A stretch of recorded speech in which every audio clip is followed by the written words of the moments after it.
Okay. All right. So we are here doing and facilitating a financial literacy session, sorry, with our wonderful facilitator, expert, and guru, Rasheen Blanks. So glad that you were able to put together a lot of this information, and we're looking forward to sharing this with our alums after this recording and our fuller community. I do want to read a little bit about Miss Rasheen Blanks. Very impressive. She's blessing us tonight with all of her knowledge and background. So Ms. Rasheen Blanks is a senior financial analyst and educator who founded the Worthonomics company. And her goal is to empower women to become financially stable, responsible, and sound investors.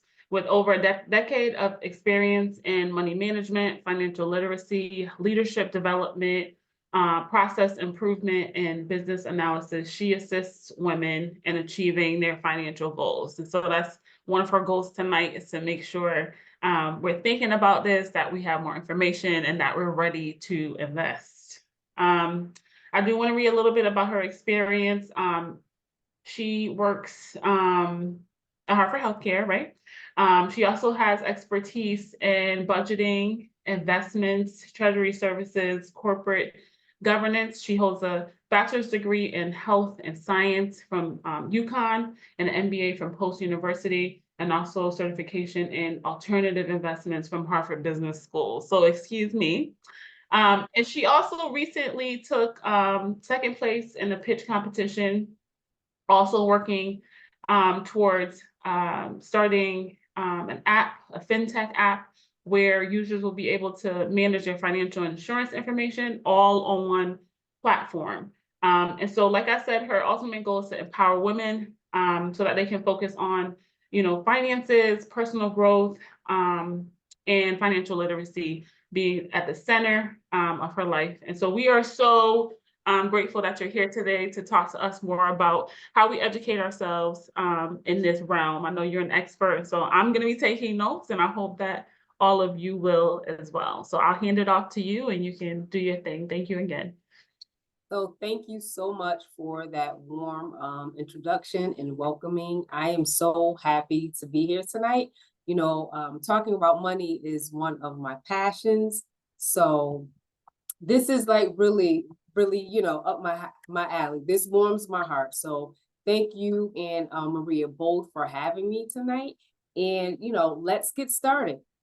So tonight we're going to talk about money management, do a lot of like really high level overview of money and personal finances. We'll go over salary negotiations, budgeting, credit management, debt management, and then investing. So I hit a small portion of investing. So let's get started. So salary negotiations, people always say, like, why does she talk about salary negotiations when in terms of like finances and personal finances and managing your money? Well, salary negotiations are so important because that determines, how much money, income you're going to bring in. And that in terms will determine how much money you can invest, you can save, what type of lifestyle you'll have. So salary negotiations are very important when it comes to personal finances. So in terms of salary negotiations, why are they important, right? One, you want to make sure that you are fairly compensated for the skill set that you bring to your employer, right? You spent all this time gaining all these skills, whether it's going to school, a university, college, or trade school, and now you want to make sure that you are compensated appropriately for those skills, right? Secondly, you want to make sure that you negotiate your salary because you want to be able to meet some of those long-term goals that you've had and you set for yourself, right? So you're setting yourself up for the type of lifestyle you're going to have when you negotiate your salary. Lastly, when you negotiate your salary, you're really telling your employer how confident you are in your abilities that you bring to the organization, right? So it's important that you negotiate. Also keep in mind that for every dollar a woman makes, right? A man makes, a woman makes 70 cents. And sometimes women of color make less than that, only 68%. So you really want to make sure that you negotiate your salary. You want to do your research, right? Look at the what that particular job is paying for, like nationwide. Then you want to take a regional standpoint. Then you want to look at your state, right? So for instance, if I'm applying for a job, an analyst role, right? And I look at what analysts make down in Stanford versus what they make in Hartford, right? It might be a little different because the cost of living in Stanford is a little higher than the cost of living in Hartford. So you always want to take into consideration the area that you're in, of whether it's the state, your nation. You also want to take into consideration your area, your years of experience, and then if you bring any degrees or certifications to the table, right? Take that into consideration. And something that I want you all to remember is this: you might not always meet every single qualification there is when you're applying for positions, right? So studies show that a man will see a particular job, right? And there could be 10 requirements listed, and he'll say, oh, I meet 3 of them, right? 30%. And I'm going to apply. But women will look and say, I don't have 100%, or I don't meet 100% of those requirements for that particular position, so I'm not going to apply. Don't do that to yourself, right? Apply anyway, right? Have that same mindset that a man will have, and say, you know what?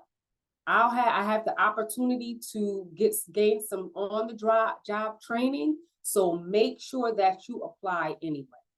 So at the bottom of my screen, you see a number, 22,895. Yes, yes. Oh no, I can wait until I was gonna ask, and you might get into this already, but is salary the only thing that you can negotiate in your contract? No, you can negotiate your PTO. There's other things to negotiate, right? You can negotiate, sometimes there's health benefits to negotiate. There are different types of negotiations, so it's not just your salary, right? Some jobs might they might give you a company car. Some jobs might give you access to a company cell phone, right? So there's different things that you can negotiate within your contract. And it's important that you negotiate up front. Get what you want up front, because once you get in the door, it's kind of hard to kind of backtrack and say, well, I really wanted this, right? And when you're negotiating your salary, you want to reach for the stars, right? Because they're going to start off low. You want to start off high, and then you all kind of meet in the middle. So you actually ask for more than what you want, because they're going to try to lowball you, and you're going to kind of come down and they'll come up, and you all will kind of have this marriage in the middle, right? So it's important that you really negotiate, ask for what you want, and get that out from the gate. Now, there's a number on the screen. Does anyone want to take a shot at what this number is? What it means? There's $22,895. Any guesses? So this is the amount of money that I lost out on for not negotiating my salary. This is like almost another tax bracket, right? So when I was just starting out in my career, I was offered I'll tell you, I was offered 50,000. I was making 30. I said, oh, great, 50,000, like that's 20 more grand than what I was making. But I was looking at where I was starting from rather than looking at where I was going. So it's important to look at the position that you're going into, right? and I found out that someone was making $72,895 and I was making 50. So that's why it's so important to negotiate your salaries. Yes, wow. So now that you're working, you've negotiated your salary, you have income coming in. Now budget, right? We got to think about a budget. And a lot of times people think about budgeting as being restrictive, and it's really not. Having a budget really tells your money where to go instead of you wondering where it went, right? That's really the purpose of a budget. So when I think about a budget, there's a few categories that are just essential, right? You have your needs, your wants, your savings, and then charity. Some people don't take charity into consideration. I do. I think it's important to give back to communities, especially nonprofits, such as the Grace Academy, right? Right? Great opportunities to give back to the community, right? But in terms of your needs really consist of like your housing, your food, insurance, car insurance, medical insurance. Then you want to think about your savings, including your investments, 401k investments, brokerage accounts, and then also you want to look at your wants. Now, some budgeting templates will say, your wants at 30% and then your savings and investments at 20%. I think I always switch that around, right? I think that your savings should be at 30 and then your wants should be at 20, right? Your wants will include your entertainment and your traveling. But that's those savings and investments, you really want to make sure you hone on in them at an early age, right? And you get yourself acclimated and accustomed to saving and investing. Now, a part of savings, an important part of savings is having an emergency fund. Most people think that you should have like 3 to 6 months. Some people go all the way up to 12 months of an emergency fund to have, right? I think it all depends on how much money you want to have saved, right? Your monthly expenses. So if your expenses are $1,000 a month, right? If you want to have 3 months worth of expenses saved, then you're going to save $3,000. How are you going to do this? You're going to do it automatically, right? Either you want the money that you have, that you get from your employer, you want that money direct deposited into a savings account, or you can have the money transferred from your checking account to your savings account. Now, automation is key. You want to always say, it's important that we protect ourselves from ourselves, right? Because life happens, and what we'll do is say, oh, well, I really can't save that much this week, so I'll do it next week, or I'll do it the week after that. But when you set it up automatically to be transferred or deposited, you take yourself out of the equation, right? You take the fact that life will happen out of the equation and it's already sent over. So where are you going to save? You're going to save have your emergency funds in a high yield savings account. Why? Because these accounts offer higher rates of interest. They don't have any monthly fees, and a lot of them do not require a minimum balance for you to start saving your money, right? So one, you're going to start saving, you're going to put it on save automatically, and then you're going to save it in a high yield savings account. Now, where do they offer a high yield savings account? A few places, just to name right off the bat, you have Barclays, you have Capital One, you have SoFi, and then you have American Express. Now, it's important that I mention a lot of these are online banks, right? They're still FDIC insured, but they're able to provide a significant difference in amount of interest than traditional banks because they don't have brick and mortar. Brick and mortar, like they have a lot of overhead, whether it's, they have to pay for lights and heating and all of that. So these online banks don't have the same amount of overhead that traditional banks have, so they're able to offer these types of interest rates. Please keep in mind, I always tell people that with your emergency fund, you want to add a contingency on it, usually about 10%. And why I say this is because emergency funds are usually like your monthly bills, right? But emergencies don't happen every month, right? So you want to add that 10% contingency for if, you need a tire, you need to buy a tire, right? A tire can cost like 2 tires can be like $150, right? So these are things outside of your monthly bills. Just add on that contingency, so you're not dipping into the amount you set aside for your monthly bills. So next, we're going to move on to credit and why credit is so very important. So there's good credit and there's bad credit, right? We all know that. So bad credit is basically like you paying bills late, high credit card balances, you having charge-offs, any accounts that have gone to collections, or any potential bankruptcies you've had or you filed. Good credit really consists of you making on-time payments, right? Having low credit card balances, really low limits on credit inquiries. And you want to make sure that you have a good credit mix, right? So what is a good credit mix? A good credit mix is the type of credit you have. You can have a mortgage out there, you can have credit cards, you can have a car loan, you can have a personal loan, you can have student loan. So that's really like what a credit mix looks like, right? A lot of the credit rating agencies will base some of your credit on the type of actual credit that you have. So, question about what charge-offs were.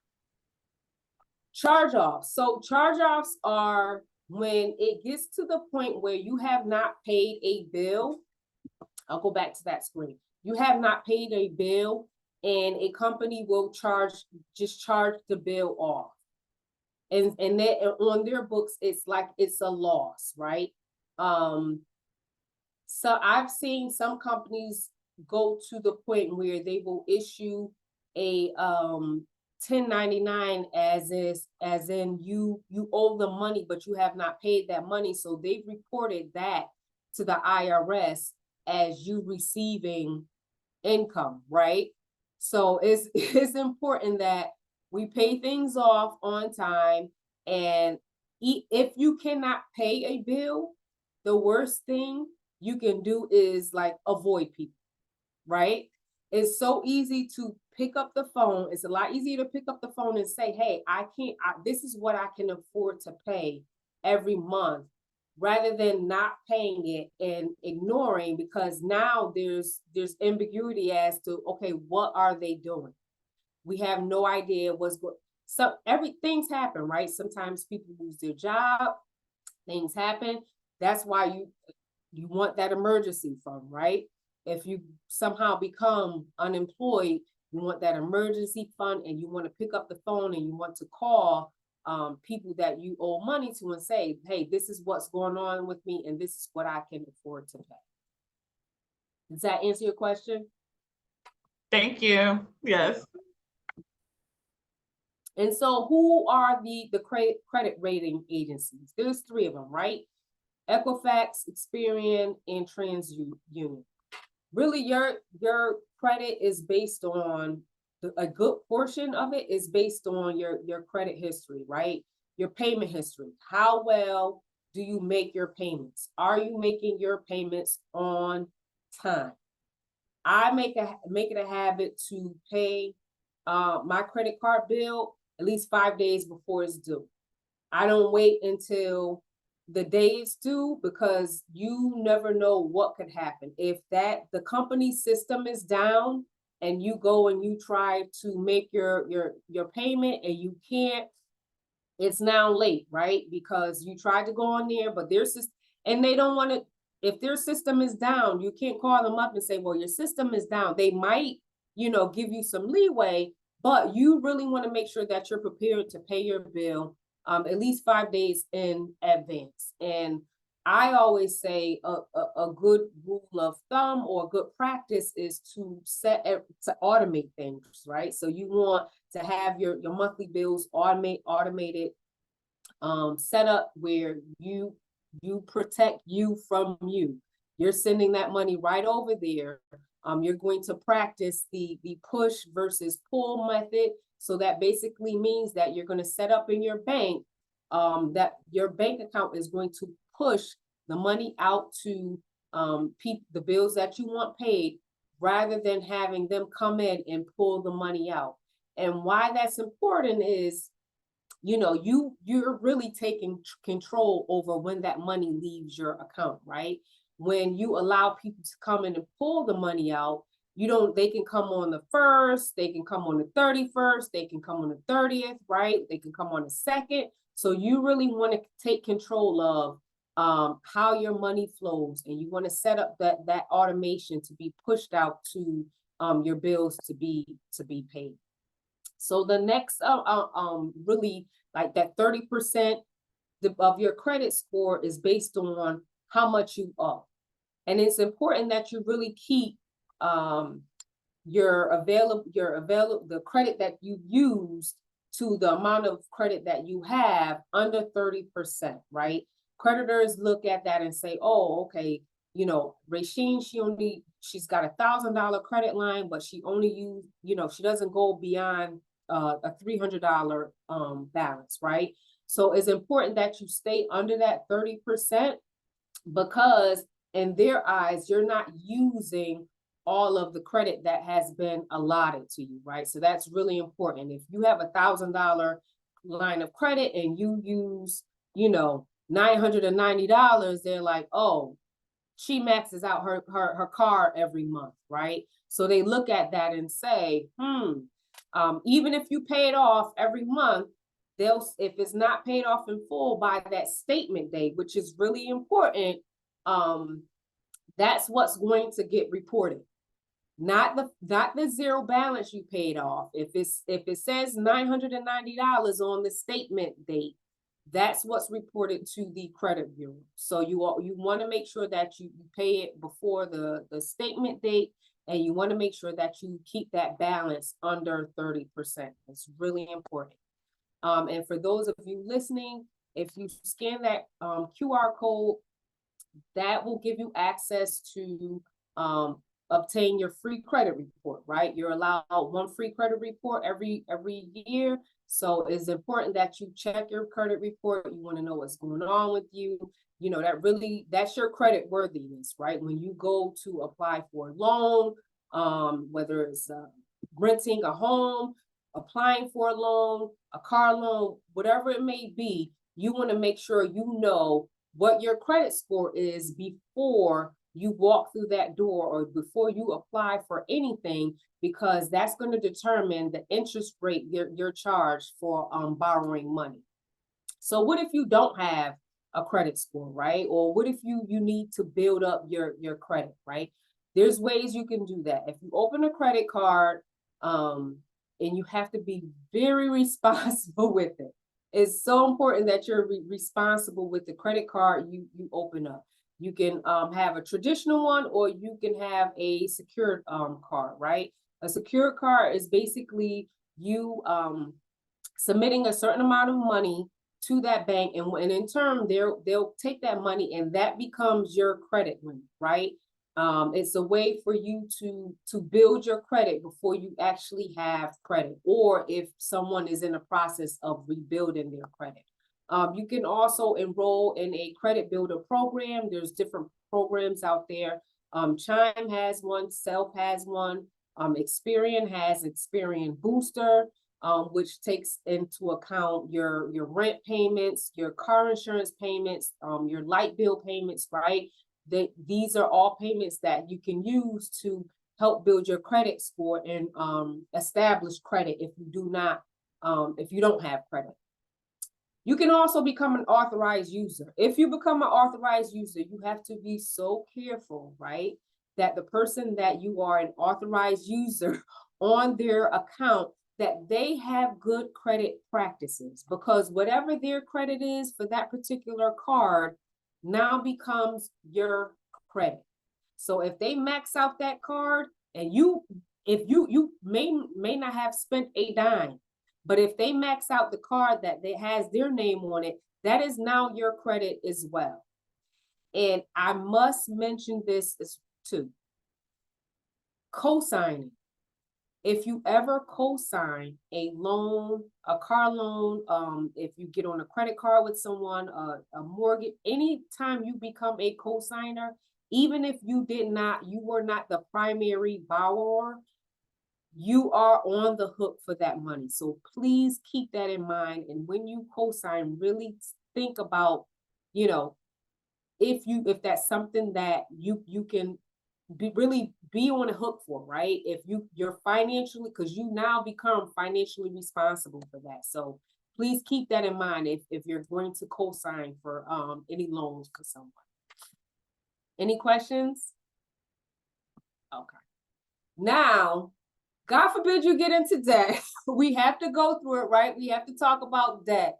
I always say if you get into debt, you can get out of it, right? If you get into it, you can get out of it. And in my opinion, there's good debt and then there's bad debt. Good debt is really, borrowing money for items or investments that will appreciate over time. So if you think about your education, you think about your mortgage, you think about maybe starting a business. These are things that will appreciate, right? Bad debt is borrowing money for things that depreciate, right? Now, auto loans, I have auto loans on here.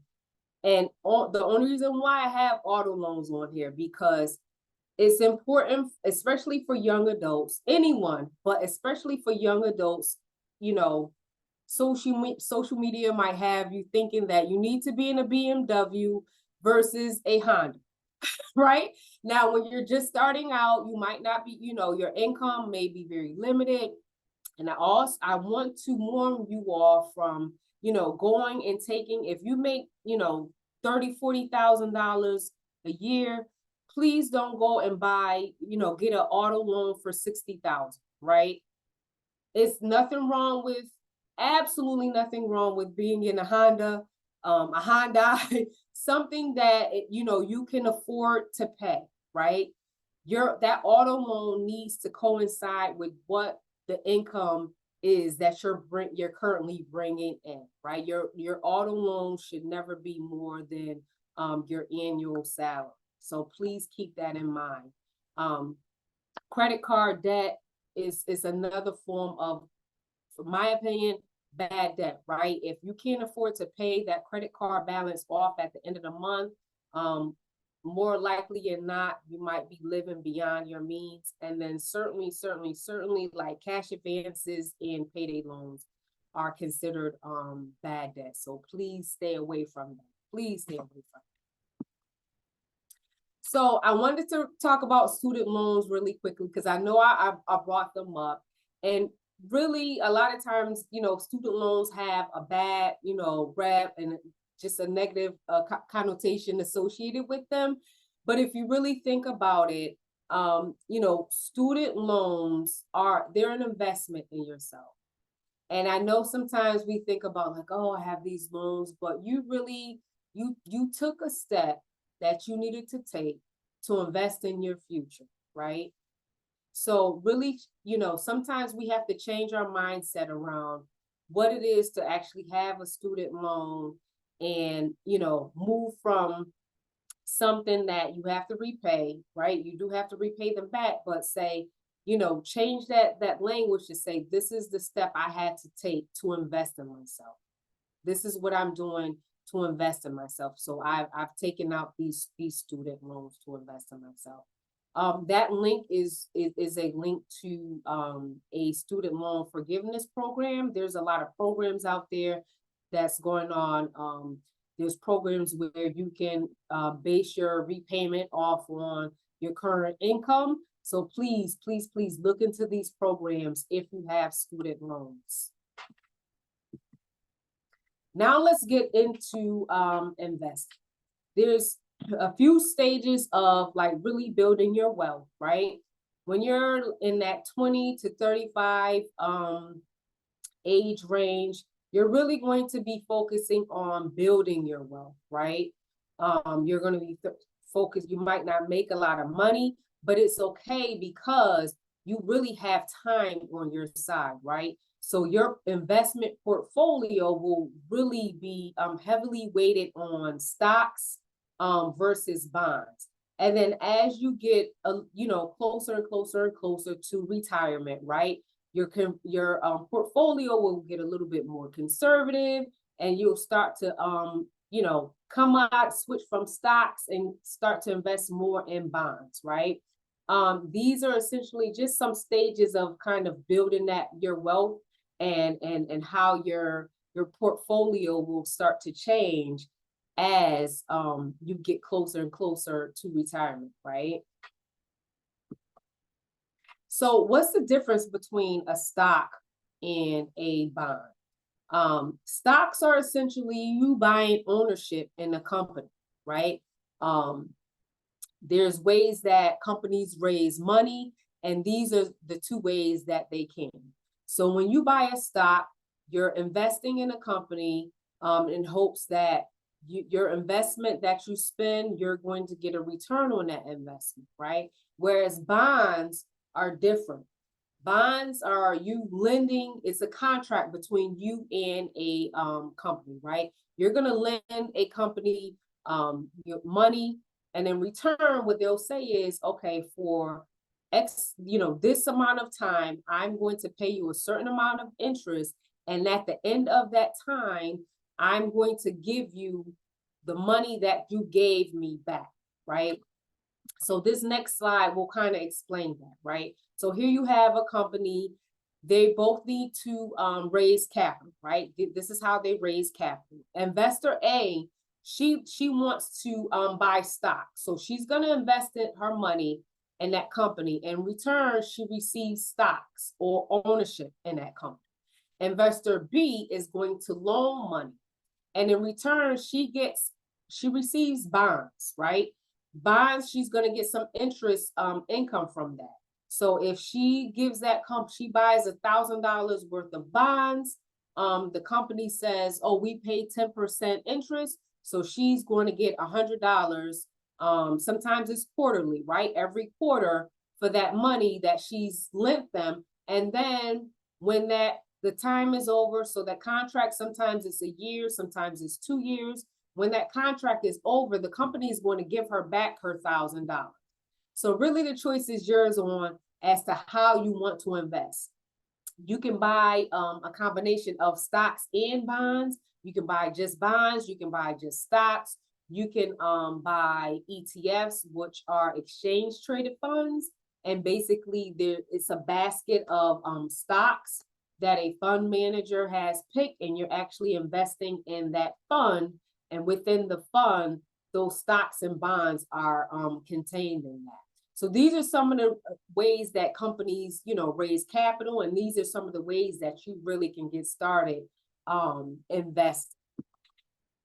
So as a new investor, I always say, like, don't necessarily invest in individual stocks. I think investing in ETFs, investing in index funds are a great way to get started. Don't try to time the market, meaning don't invest, and then if you see the stock go down, you take the money out, right? Because then you're really starting to lock in your losses, right? You want to really focus on long-term investing, being a long-term investor, really getting acclimated to riding the ups and downs of the stock market. And that's it. In the long run, you're going to make out, it'll be more beneficial for you because you get into dollar cost averaging, which is essentially you buying stocks at different prices. When the cost of the stock goes higher, you buy less, but when it dips a little bit, you can buy more. So really use that to your advantage. I would stay away from day trading, options trading, forex trading. Like if you're new, and certainly stay away from like these get rich quick schemes. You know, there's people out there that will say, oh, if you give me $1,000 next week, I'm going to give you 5,000. Listen, if life worked like that, we will all be rich. Life does not work like that. So please beware of those types of solicitations and schemes. That's what I refer to them as. But where do you start, right? Spend time with people that are interested in investing, like have conversations with people that invest, read books on investing, right? Read magazines on investing. There's so much on social media. I will also warn you, be careful of some of the things that you see on social media as far as investing. A robo-advisor is a really great way to start investing, because what they'll do is they'll ask you a series of questions, and then based on those questions, they'll make a recommendation on what you should invest in, right? As mentioned earlier, index funds are a great way to invest. Exchange traded funds are a great way to start investing. Also, when it comes to investing, I always say seek out brokerage firms that allow fractional investing. So fractional investing really means that if a stock costs $1,000 and you only have $50 to invest, guess what? You can still invest in that stock. And that is so important, because a lot of people think that you need a lot of money to get started. You do not need a lot of money to get started. There are brokerage firms that will allow you to invest with as little as $5, right? And that's fractional investing. So please keep that in mind. You have Charles Schwab, Betterment, you have Fidelity, Robinhood, Webull, and Stash. These are just a few of the firms that allow you to invest fractional shares. And it's a great way for you to get started, especially if you don't make a lot. And that reminds me to tell you all that when you invest, you have to pay like capital gains tax, right? So there's about 3 capital gains tax brackets. There's 0, 15, and I believe 28%. You can make up to $44,000, right? So from 0 to $44,000, that could be your income tax bracket. And guess what? You pay 0 capital gains taxes. So if you're really young and you're just starting out and you don't make over $44,000, right? And you want to start investing, guess what? Now is the time, because you're not paying capital gains taxes on those investments, right? As you start to make more money, then you have to pay capital gains taxes. So now is really a good time to optimize the fact that you're not making a lot, especially if you live at home with your parents. If you don't have a lot of overhead, now is a really great time for you all to start investing. So the benefits of starting early: you have 2 people. One started at 25, one started at 30. It's a $500,000 difference. 5 years can create a $500,000 difference. And this is why it's so essential to start now. So as young adults, if you all are just starting off in your careers, right? Signing up with your employer for your 401k plan. If you open up a brokerage account, it's essential that you start early. The earlier, the better, right? If you cannot afford to invest 10% of your salary, that's absolutely fine. Start where you can, and what you can do is you can increase it by 1%, right? Every year until you get up to that 10% mark.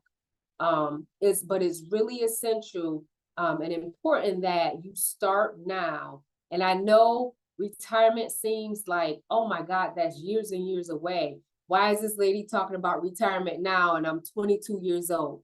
Let me tell you something. Your 20s goes by really fast. And I work with women very often that say, I wish I had started this when I was 25. I wish I had started this at 22, right? So it's important that when you start your new job, you go to your benefits office and you say, listen, how can I sign up for the 401k? And you contribute what you can.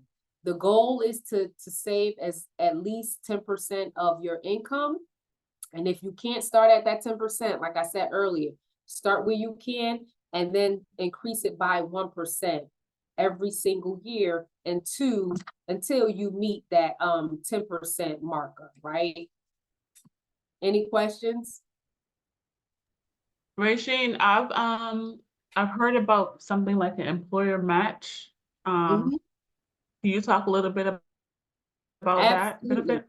Absolutely. So it's important that you also invest for you to get that employer match, right? Because it's free money. So some employers match dollar for dollar. Some employers match 50 cents to the dollar, right? You want to make sure that you invest to at least get that match. And like I said earlier, if you can't, start where you can and try to increase it at like 1% every year. And then also keep note if you're investing in a traditional 401k versus a Roth 401k, right? Your traditional 401ks, you're going to be investing with pre-tax dollars, whereas your Roth 401ks, you're going to be investing with post-tax dollars. So really the difference is when you reach retirement, if you've invested in a traditional 401k, you're going to pay taxes for every withdrawal you make, right? Whereas if you invested in a Roth 401k or a Roth IRA, that money was funded with funds that have already been taxed. So when you go to withdraw that money at retirement, guess what? That money has grown tax-free. So that money is all of yours. You've already paid taxes on it and it's all yours. So great question, Princess. Really great question. You know, it's always the goal to make sure you're investing to at least get that match and then also hit 10% of your income. Now, if you are a certain age, you might have to do more than 10%, right? That's why it's so early to really start younger, right? If you can start investing in your 20s and 30s, is great. If you're in your 40s or your 50s or something like that, right? It might be more than 10%, right? You might have to do 20% of your income if you can afford that, right? So that's why I always promote, right? The earlier the better. Like the sooner you start, really the less ground you have to cover. So these are some of the books that I love on personal finance. They're very easy to read and grasp. You have the Automatic Millionaire, you have Get Good with Money, you have the Broke Millennial, you have Clever Girl Finance, Girls That Invest, and then How to Money. These are some of like my personal favorites that I always promote. And of course, if you all have books that you like, you can, certainly read those. If there are people online that you like to follow, you can follow me, the Worthonomics company. I'm more than happy to share any information with you. Please feel free to reach out to me with any questions, anything else you want to discuss. I am always open to my goal is to empower people, right? To be financially savvy, to learn how to invest. Women, young people, like that is what I do. So please feel free to reach out to me, send me a message. You can contact me on my website. You can, follow me on social media, send me a message, and I will certainly get back to you. Rachel, That is the end of the presentation. Thank you. I know there's an alum live here, and we did record this, so we'll send this out. But Kiara, did you have any questions for Rasheen before we close out? I don't have any questions, but I just wanted to say thank you for sorry, I'm a little sick right now, but I just wanted to say thank you for doing this. I took notes on a lot of the stuff you were saying, so and thank you for recording it, so that'll be helpful. But yeah, I don't have any questions. Thank you. Yeah. You're welcome. You're very welcome. And if you think, sometimes we don't have like questions right off the top of our head. But if you think about anything, please feel free to please feel free to reach out, right? I'm certainly open to answering your questions. And I know it's like a lot of information in a short amount of time. So I know you might think of something after the fact. Please feel free to reach out. I'll definitely reach out. Thank you so much. You are very welcome. Kiara, I hope you feel better too. I'm glad you still was able to join us. Thank you. Feel better. Want to give a huge thanks to Rasheen, also Maria for putting this together. You really do give confidence. It's just effortless the way you were talking about something that a lot of us are intimidated by. And so I was taking notes and, things like credit scores and retirement, those are things that I did wish I knew much earlier. Mm-hmm. So we're really glad that you could be here to talk to our alums, our community. It's something that we need to push out as much as we can, just thinking about generational wealth and, breaking some of those barriers. But the fact that you empower us all is so important. And so we are hoping we can do this much more often to various, groups in our community, including our students, our families, even our board members, So absolutely. Like, I think that, and a lot of times we talk about generational wealth, right? But I think it's also important to focus on generational knowledge, right? Because if you leave the wealth without the knowledge, right, that generation will not know what to do with the wealth that's been left with them, right? That the previous generation has worked so hard to accumulate. So it's always my goal to educate and empower. And okay, we have this wealth and we're making this money, right? I look at my own career path and it's like, okay, once I started like making, like hitting a certain point, it was really like, okay, I started my 401k, now what am I going to do? And I think a lot of time we focus on having that degree and starting our career and making money, but no one really kind of like sits down with us and has that conversation on like how to manage our money and things that we should be doing to optimize our money and make our money work harder for us, right? You want your money while you're asleep, you want your money doing burpees, right? You want your money running a 5K while you're in bed at night, right? So, I with investing, I'll get into like how to develop like a dividend strategy and different things to do, right? So this was great. Like, thank you for having me. I truly appreciate it. And this is not even work for me. Like, this is me like getting together with a group of friends and like talking about finance. So it's a passion of mine. So I didn't even look at it as work. Well, thank you. Only the Canva and trying to figure out Canva. No, thank you so much. I know it's just a little bit of all the things that you can, offer, about. And so we will be working with you in the future, of course. And thank you again for doing this. So you're very welcome. Yes. All right. So if that's it, I will be speaking to you ladies. Have a good night, Kiara. Have a good night, everyone.